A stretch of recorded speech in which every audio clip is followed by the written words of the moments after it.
Guys, good morning guys. Guys, naalala niyo pa itong rip na to. Yung niligtas natin, so, may butas siya. So, itong condenser niya may butas dito. So, nag-install tayo ng panibagong condenser. Panibagong motor din. So, wala. So, yung niligtas natin, wala din. So, ayun. Tatanggalin natin tong pressure. Ililigtas natin tong pressure na to para malaman natin kung nandyan ba yung butas o nasa suction valve. Ito guys yung suction nito. So malalaman natin ngayon. Yun ang gagawin natin yun guys.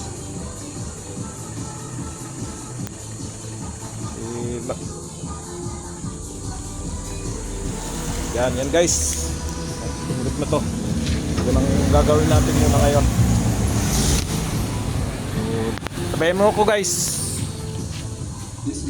So ito na nga guys. So ililigtas natin yan. Itong pressure na to.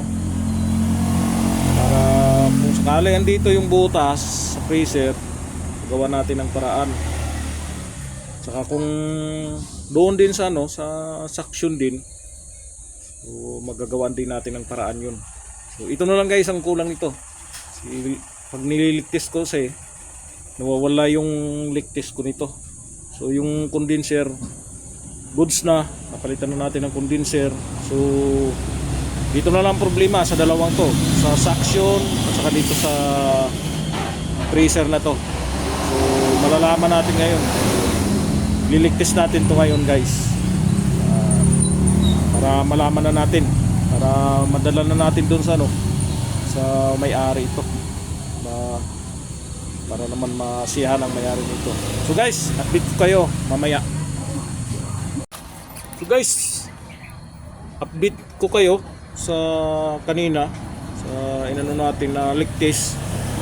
So ito guys, so okay itong niya, okay itong pressure niya, wala siyang leak. So kanina pa to, siguro mga 15 minutes na to, hindi siya bumababa yung niya, hindi bumababa yung gauge niya, yung niligtas natin. So may problema nito talaga, yung suction valve, yun ang may problema, yun ang may leak. Kaya nililigtas natin, nawawala lang yung leak. So ito yung guys, ito yung may problema nya, itong valve na to, yung valve na yan.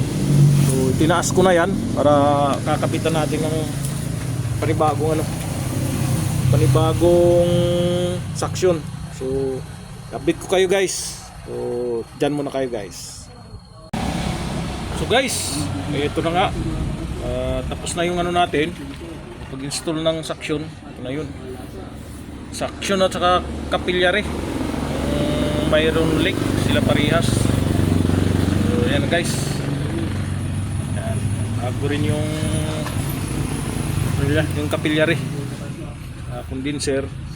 So ito guys, tapos ko na guys na vacuum to.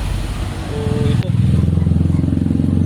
0-0 guys yung kanyang So ayan guys, 0-0. So obserbahan natin to mga 1 hour hanggang 2 hours natin yung obserbahan yan, para sure tayo na 0-0 talaga, wala siyang leak. Kasi kung may leak na magkakarga tayo ng preyon, hindi rin siya magkakaigi. So, antayin natin. So, naka-vacuum na to, antayin natin kahit mga 30 minutes o 1 hour. So, hindi na siguro natin i-process to, ilagkarga na natin ng preyon para maihatid na natin to sa may-ari. So guys, update ko kayo mamaya, karga natin ng preyon. So, dito lang muna guys. Ayan guys. So guys, ayun na nga guys. So okay na guys yung ginagawa natin na refrigerator. So hindi na bumaba yung ano niya, yung iligtis natin. Wala na siyang butas. So, okay na yung lahat. Maya natin, kakargaan natin yan. Yun. Para madala na natin doon sa customer. So pala ito guys, bago nito yung capillary, condenser. At ito guys, na-damage din yung suction valve nya. So dyan tayo na dyan tayo medyo tumagal sa pagliligtis itong refrigerator natin. Pero awa ng Diyos naman, ito, solve na natin yan. So kakargahan na lang natin ng Freon. Pag nakargahan na natin ng Freon, i-update ko rin tayo pag okay na siya, pag nag-yellow na yung freezer. So mula nga guys, update ko tayo. So guys, magkakarga na tayo ngayon ng Freon.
Sarado na natin ito guys.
Ayos na guys, wala siyang leak. Update ko kayo mamay guys. So guys, update ko na kayo sa sa red natin na ginagawa. So, nandito na, nakarga na natin ng Freon. So tignan natin guys. Ito na guys. So ito na. Ayun na guys.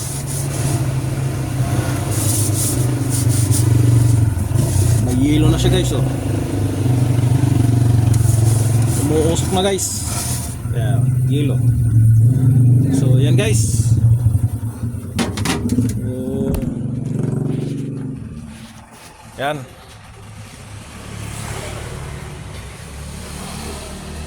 Yan guys, ang ano natin, ginawa natin na may butas sa condenser, may butas din sa suction valve. Medyo natagalan tayo maggawa niyan. So, dyan lang guys. Thank you.